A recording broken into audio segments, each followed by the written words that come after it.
What's up, guys? This is Kyle from Wax Museum, and obviously Pat McAfee is not the way I would normally start a video off, but that was a clip from the Pacers-Knicks game that I went to this past weekend, and I am going to do a bigger overview of that trip on the audio podcast, so you want to make sure to stay tuned for that. This video is just going to be a real quick wrap-up of things that I saw, but mainly a tour of a card shop that I did while I was there. So here's the typical driving footage you would see to start a video off. This is me driving to the Tampa airport. Eventually I landed in Indianapolis, and you know what? There's a Jeff Foster jersey right in the airport. So I felt pretty good about this trip right from the start. That kind of seemed like a good omen to me. But like I said earlier, I'm going to talk to you about a card shop. And while I was in town, I wanted to try to get to one and hopefully pick up something for the Pacers PC in the process.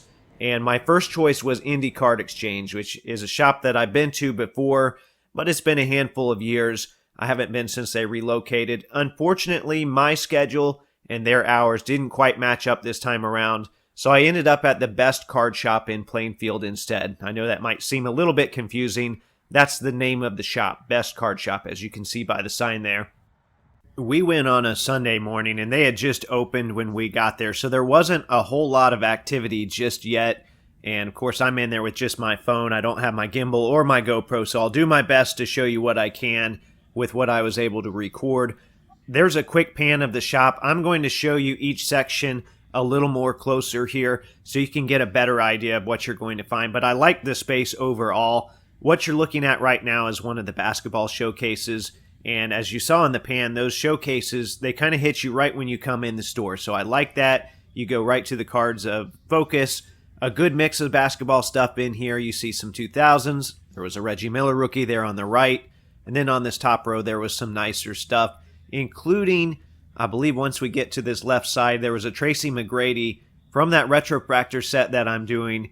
If I had seen that maybe 2 weeks ago, I probably would have picked that up, but I just bought that in a sale instead. So that stayed there. I didn't grab it, but that is something that's very hard to find that I don't see very often.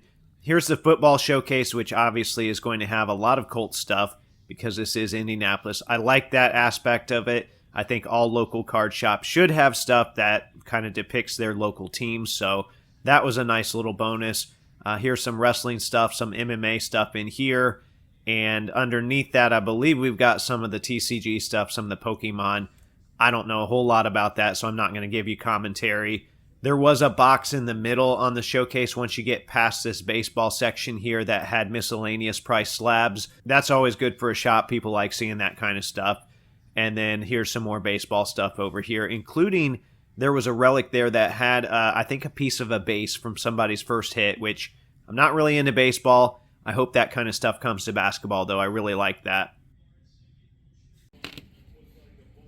Around the corner from the showcases, they had a series of boxes that had cards that were priced individually. So you had like basketball prices marked, baseball prices marked, football prices marked, and then they had other sports as well. And then there were dollar boxes in there too. So I like the fact that each card was individually priced.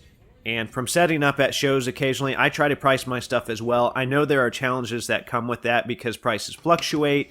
And then sometimes people will think, well, you know, these are not accurate prices. I felt like overall the prices here were pretty good. I don't know if there was any bartering. I didn't try to do any of that. But like you saw there, a Chris Middleton gold parallel for $15. That's not bad. Going to be some stuff. Yeah, it seems high. But a Halliburton rookie for $5. They've got to keep that kind of stuff on hand. I ended up grabbing a handful of cards myself. This Mark Jackson 2015 Silver Prism.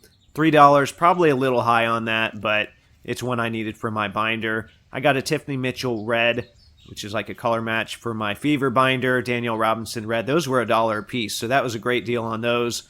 I got a Wally Zerbiak Luminescent for $3. That's a good price on that.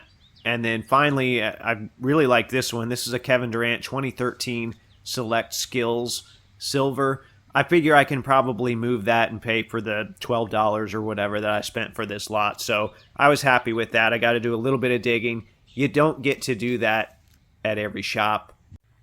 Once I finished digging in the boxes, I took a look at the main wall, which is just a big wall of wax. They're all in display cases. It's all lit up so you can see it. And I felt like prices were pretty competitive here as well. I know there was a Flux Hobby box for $125, which that's more than fair. You're not going to get that shipped from online. So I liked that. I thought that was a pretty good selection. I mentioned that I was hoping to grab a nice Pacers card for the PC, and, of course I was decked out in Pacers gear when I walked in. I was kind of surprised that whoever was working there didn't try to steer me towards something in one of the showcases, but he wasn't very chatty in general. I think the extent of our conversation was all transactional. Anyway, they did have a few nice items for Turner and Mathurin and Halliburton, and a couple Reggies as well, but nothing that I was really looking for, so I decided to hold off. Overall, this was a nice little shop. I don't know how often the inventory rolls over. I got the impression that the singles in boxes had probably been there a little while, so if I lived nearby, I wouldn't envision myself going through those an awful lot, but if I wanted to open some product, it makes for a nice spot, especially if there's multiple people in the breaking area at once. Long story short, if you're in the area, I feel like it's at least worth stopping by. But as I mentioned at the start, this was not the main reason that I was in Indianapolis. So I will talk a little bit more about that trip and about Game 4 of the Pacers-Knicks series on the audio podcast later this week. Make sure to tune in for that. You don't want to miss out. In the meantime, remember there are new episodes of the audio podcast that come out every Thursday. And as always, thanks for watching.